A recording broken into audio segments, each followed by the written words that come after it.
एटा कहते आडम्स एप्पल ताको कवरिंग करके ए जो जगहटा रहिछि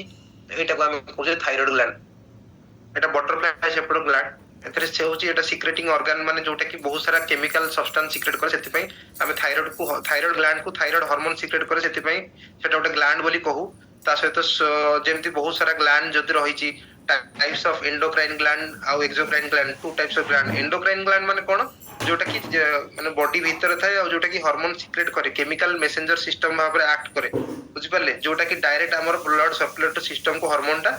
पुश करे सो दैट कि हमारा जो मतलब हमारा जो टारगेट ऑर्गन अछि तार फंक्शन को रेगुलेट करिया को प्रॉपर तरीके से हेल्प करे तापर कोन हुए एक्सोक्राइन ग्लैंड माने कोन सलाइवरी ग्लैंड हला स्वेट ग्लैंड हला आउ ग्लैंड्स विद इन इंटेस्टाइनल हमर गैस्ट्रोइंटेस्टाइनल ट्रैक्ट रे जो ग्लैंड गुडा अछि तेमान को एक्सोक्राइन ग्लैंड कहीं को आउची कारण तांकर डॉक्ट माने तांकर डॉक्टा माने एमती स्पेसिफिक नाही तांकर डॉक्टा छोटिया डॉक्टा आ से माने एते भास्कुलर नथांती तो से माने कोन करंती से माने हार्मोन सिक्रेट करंती से माने डायरेक्ट से छोटिया ग्लैंड रा से जगह रे डायरेक्ट एक्ट करंती एंडोक्राइन ग्लैंड माने कोन से माने हार्मोन सिक्रेट करकी बा केमिकल मैसेंजर सिक्रेट करकी पठांती हम टारगेट ऑर्गन तो सेटा हो सेति पे ता ना हो एंडोक्राइन ग्लैंड तापरे देखिबा जे देखन थायराइड जोटा कहली बटरफ्लाई ग्लैंड थायराइड ग्लैंड रो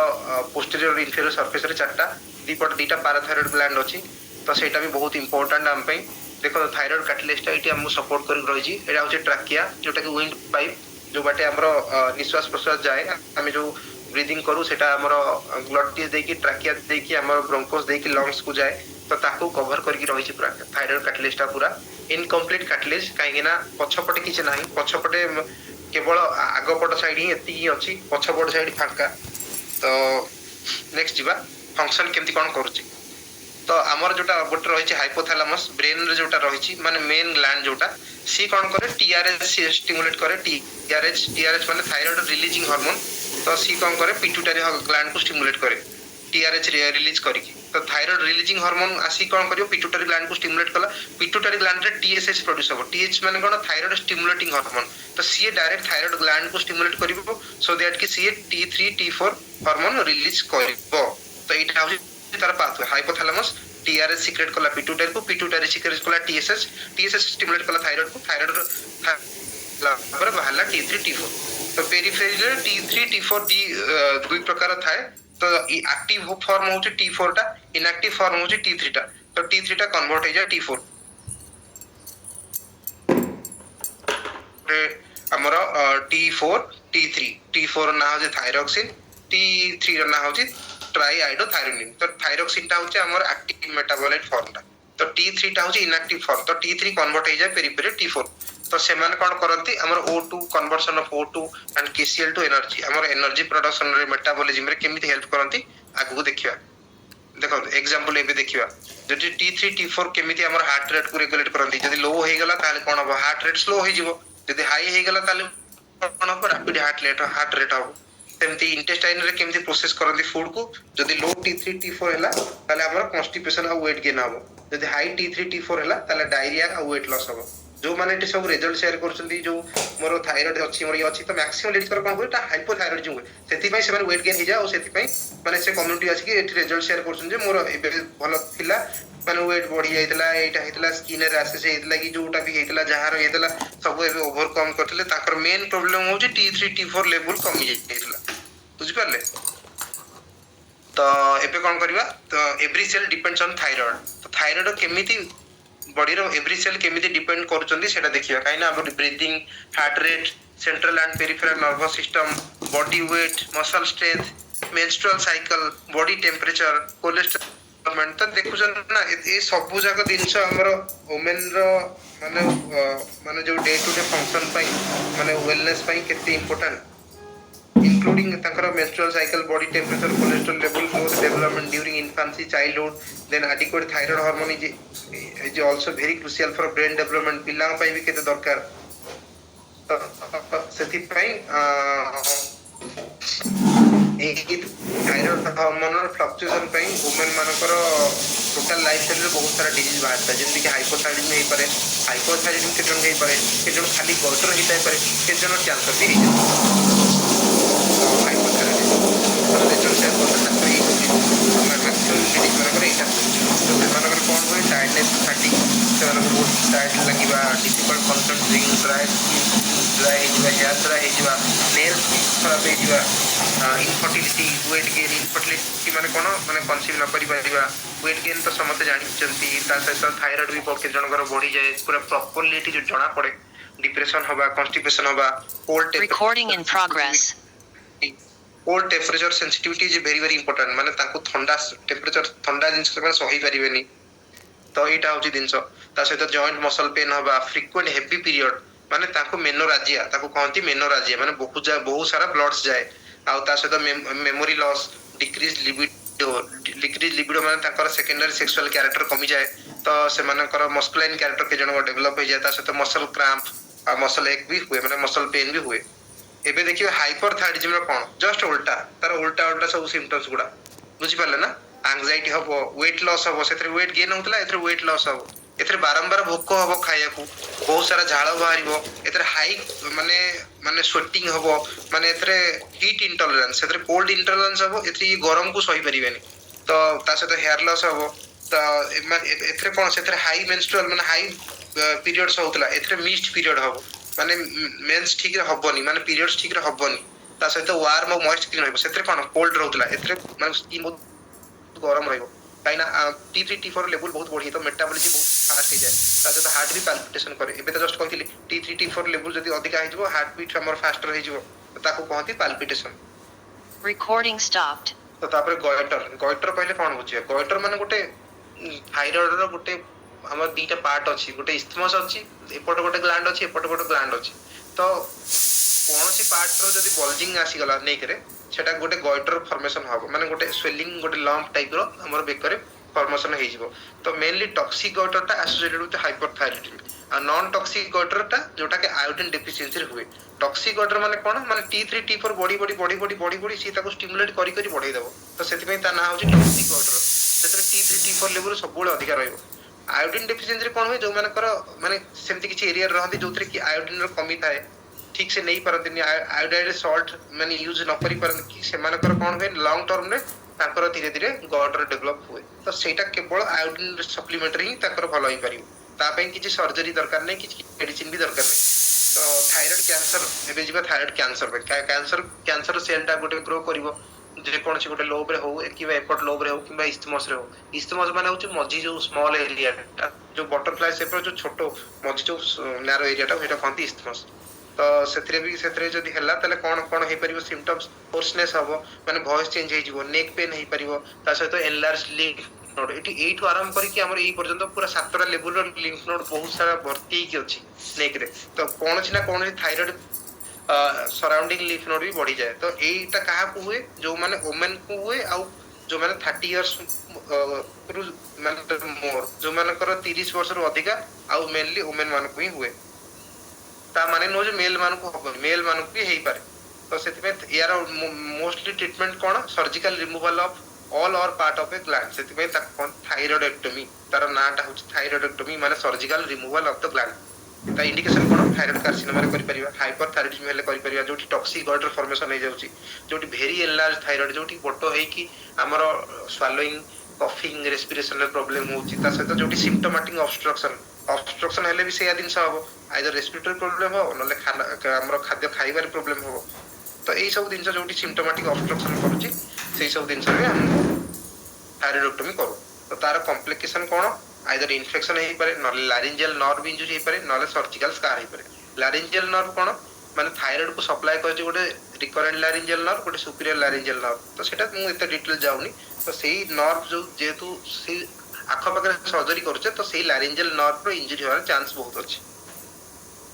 ତ ଥାଇରଏଡ ଟେଷ୍ଟ ଆମେ କ'ଣ କରୁ, T3 କରିବା, T4 TSH, ଏଇଟା ତ ସମସ୍ତେ ଜାଣିଥିବେ। ତା ସହିତ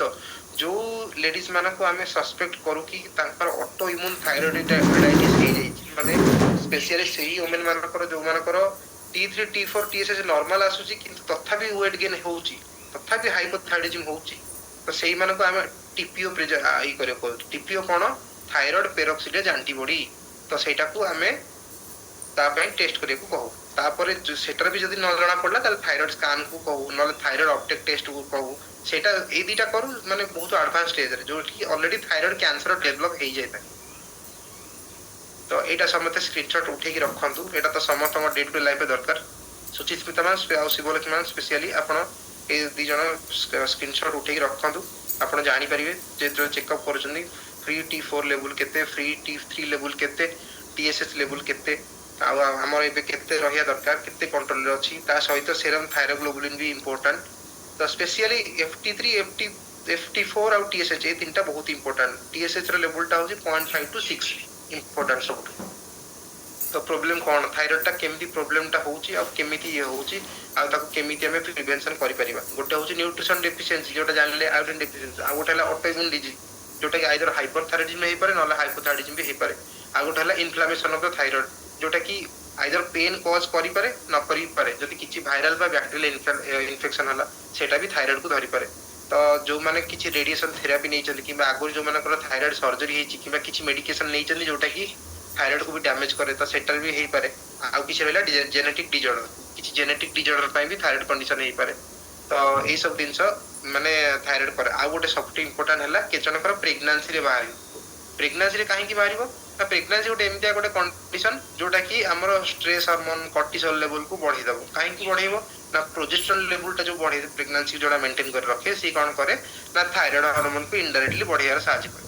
सेति पई से इनडायरेक्टली थायराइड को बढ़ाए शुगर को भी बढ़ाए सेति पई बहुत थायराइड भी इंपोर्टेंट प्रेगनेंसी टाइम रे शुगर टेस्ट भी इंपोर्टेंट सेति पई एदिटा टेस्ट सबल डॉक्टर लिखंती स्पेशली सेकंड ट्राइमेस्टर पर तो से जदी सेटा जदी हमें अनट्रीटेड करबा जदी जानि परिबानी कि जानि कि भी जदी गाले की रहि जबा ताले मिसकैरेज भी हेई पारे प्रीमैच्योर बर्थ भी हेई पारे स्टिल बर्थ भी हेई पारे पिला जन्म होवा पूर्व मरि जिवो नाले पिला पेटर थिला बेले मरि जिवो तो कौन कौन फूड अवॉइड करिबा तो सोय प्रोडक्ट्स जोटा कि हमर नॉन आइसोलेट सोय प्रोडक्ट्स जोटा टोफू एगुडा ऐड करिबा ए सब एगुडा अवॉइड करिबा ता से तो कैबेज सिंपल कार्बोहाइड्रेट कैफेन माने हमर नॉर्मली हमें आफ्रे से जो कैफेन नउचे सेटा हमर आरडी हिसाब रे हमें नउचे जति मात्रा जो कैफेन नउचे सेटा हमें खराब तो सेतरे केवल कैफेन नै सेतरे ग्रीन टी भी अछि तो ग्रीन टी ऑब्वियसली हम थायराइड को हेल्प करूची तो एमिति नै जे कैफेन लिखाई जे माने हमें आफ्रेस नबा बंद कर दो सेटा न आ सेमति कैबेज माने बंधा कोबी माने स्पेशली बंधा कोबी तो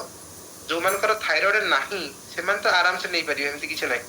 जो माने के स्पेसिफिकली जो मानकर थायराइड भलो हेनी जो माने तांको हमें कैबेज मना करू नबा माने कैबेज टा गोटे गाइट्रोजेन ता तो सी गाइट्रो को डेवलप करै दिए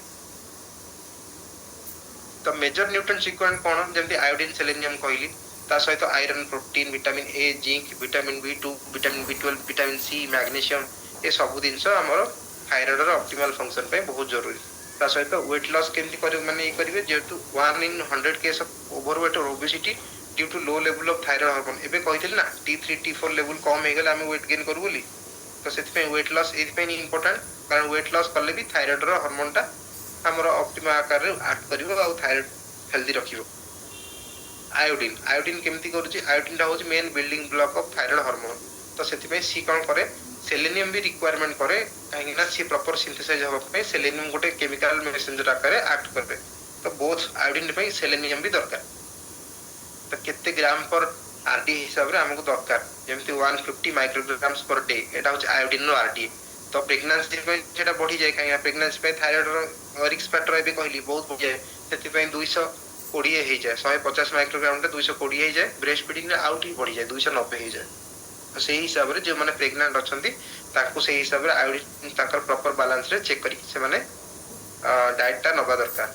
तो ता सहित आ कोन दरकार डेयरी प्रोडक्ट जेमति योगर्ट हे गला चीज हे गला आयोडाइड सॉल्ट हे गला श्रिम्प हे गला टूना हैला एग योक हैला ए सब दिन सब भी आपण नै परिबे एवं लास्टली कोन आयोडीन टा होचे गोटे एमिडिया इंपोर्टेंट मिनरल जोटा कि ए सब फूड सोर्स पे मिली परछ तो सेति पई जो माने डेवलप जो माने एमिडिया जगह रे अछन जो ठीक आयोडीन डेफिशिएंसी होबार चांस अछि जे माने ए सब दिन को ऐड कर परिबे तापर जिबा सेलेनियम कोन करूची इंपोर्टेंट तो सेलेनियम जो एमिति थायराइड गोटे एमिति ऑर्गन जोटा कि बॉडी रे सबुट हाईएस्ट कंसंट्रेशन ऑफ सेलेनियम सेठी ही अछि तो सी कोन करे थायराइड हार्मोन मेटाबॉलिज्म में हेल्प करे रिप्रोडक्शन में हेल्प करे डीएनए सिंथेसिस रे हेल्प करे ता सहित इन्फेक्शन को प्रोटेक्ट करे एवं ऑक्सीडेटिव स्ट्रेस डैमेज को हमको प्रिवेंट करे एबे तो जदी आपनकर बॉडी ठीक माने सही तरीका रे ठीक अमाउंट रे सेलेनियम बनौनी तो आपण से हिसाब रे ए सब फूड और सप्लीमेंट को भी हमरो नै परिबे सेलेनियम तो हमर भी मल्टीविटामिन रे भी अछि सेलेनियम आगु देखिबा कोन दरकार थायराइड पे तो सेलेनियम रिच सॉइल पे हमरो जेमति अछि हमरो इंपोर्टेंट जेमति यूनाइटेड स्टेट रे भी बहुत सारा दिन माने कंट्री अछि जोटे कि सेलेनियम रिच सॉइल रु हमरो सेलेनियम बहुत एक्सट्रैक्ट करा जाय परछि जदि सेलेनियम डेफिशिएंसी हला ताले कोन हबो इनफर्टिलिटी हला हेयर लॉस हला फैटिग हबो वेट गेन हे जिवो कॉम्प्रोमाइज्ड इम्यून सिस्टम हबो सेति पे जो मानकर थायराइड थाए से मानकर इम्यून सिस्टम बहुत ही डाउन थाए ताकू बहुत सारा अलगा सब डिजीज बहुत जल्दी अटैक कर दिए तो सहित डिफिकल्टी कंसंट्रेशन और थिंकिंग सेति पे थाए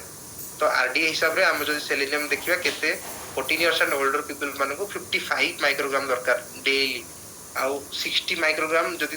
आपण प्रेग्नेंट अछन ताले 14 टा 60 हे जाय जदि ब्रेस्ट फीडिंग करजन ताले 670 हे जिवो माने देखन केते सेलेनियम रो रिक्वायरमेंट टा बढ़ी जाउची प्रेग्नेंसी और ब्रेस्ट फीडिंग टाइप तापर देखिबा को सोर्स रो हमको सेलेनियम मिलुची जेमति कि पोल्ट्री हला एग्स हला ब्रेड्स हला सीरियल्स हला ग्रेन्स हला आउ सी फूड हला तो ए सब दिन आपण माने भी आपण ऐड करि परिबे माने ऑकेजनली सब दिन न हली भी आपण जते जदि यूज करछले तो सेटर भी आपण सेलेनियम मिली परिबे स्पेशली जो माने सेलेनियम डेफिशिएंसी रहउछंती तांकू तो ए सप्लीमेंट निहाती दरकार ता सहित हमर जदी न्यूट्रिशनल शेक मिक्स आसी वाला फार्मूला 1 रे थायराइड पे काहे की इंपोर्टेंट कोन पे सपोर्ट करछि ना हमर हाई प्रोटीन रहउछि सोय जोटा कि प्रॉपर सोय प्रोटीन जोटा रहउछि सेटा थायराइड पे बहुत इंपोर्टेंट ता सहित कैलोरी कंट्रोल रहउछि एवं बहुत सारा 117 एसेंशियल मिनरल्स विटामिन ता भीतर सेलेनियम भी पड़ुछि आयोडीन भी पड़ुछि तो सेति पे डायरेक्टली इनडायरेक्टली सेटा हमर थायराइड को हेल्प करूछि तो एबे आसिया मल्टीविटामिन मिनरल ऑर्बिटल जोटा कि हम फार्मूला 2 भी कहउछ सेतरे 17 essential vitamin mineral phytonutrients like lutein lycopene carrot powder grape skin powder extract जोटा कि सब फाइटोन्यूट्रिएंट्स अछि ता सहित सेतरे जो 17 एसेंशियल विटामिन मिनरल्स भीतर सेतरे भी हम एतरे भी पळउछि हमरो आयोडीन एतरे भी रहउछि तो सेति पे एटा भी बहुत इंपोर्टेंट हमर हेल्प करछि थायराइड पे तो ये कौन करूची विटामिन मिनरल्स प्रोवाइड करिया सहित हमर बायोएक्टिव फंक्शन को मेंटेन करे हमर बहुत प्रकार एंटीऑक्सीडेंट भी जोटा दरकार से सेति पे फ्री रेडिकल डैमेज को भी प्रिवेंट करिया हेल्प करे तो सेति पे हमर थायराइड हेल्प पे निहे दरकार लास्टली कैल्शियम काहे की हेल्प करूची थायराइड पे समते कहउची मु कैल्शियम नेली मोर कमी गला मु मल्टीविटामिन नेली मोर कमी गला कैल्शियम रे मैग्नीशियम अछि तो मैग्नीशियम कोन करे मैग्नीशियम हमर हार्ट रेट को हमर कंट्रोल करिया रे बहुत सारा हेल्प करे आ सी कोन करे इनडायरेक्टली कोन करे ना थायराइड मेटाबॉलिज्म को सी फंक्शन करिया रे बहुत सारा हेल्प करे तो सेति पे कैल्शियम निहाती दरकार ड्यू टू मैग्नीशियम का थायराइड फंक्शन में बहुत सारा important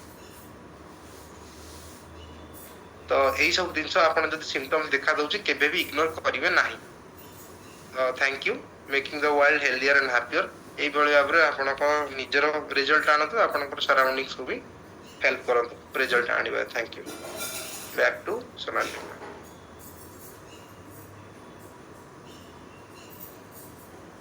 thank you sir thank you so much sir sir को समस्त अनम्यूट करके थैंक यू कहबा हार्ट दबा काहे कि ना से तांकर वैल्यूएबल टाइम भीतर बाहर करके Thank you, sir.